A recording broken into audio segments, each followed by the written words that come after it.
কাটার সঙ্গে সঙ্গে আমি যে আর একটা ধান, সেই 94 ধানই যে বেসন ফেলবো, চারার উপরে জায়গা করেছিলাম, সেই জায়গাটি আমি আজকে দেখাবো তোমাদের। আর 9 দিন হয়ে গেল যে বেসন গাছ লাগিয়ে বেসন তুলেছিলাম। এই সেই বেসন গাছ লাগিয়ে যেটা আমি রেখেছিলাম, এই বেসনের বয়স আজকে 7 দিন। এদিকে দেখুন, সেই একই ধান 94 ধান মোটামুটি আর 15-20 দিন পরে কাটা পড়বে।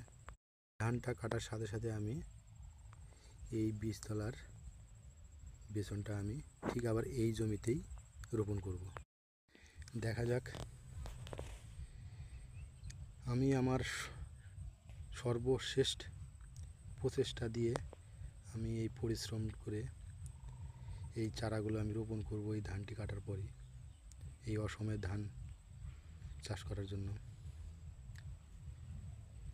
আশা করি সবার আশীর্বাদ এবং ভগবানের কৃপা থাকলে অবশ্যই আমি আমার এই কাজে সফল হব।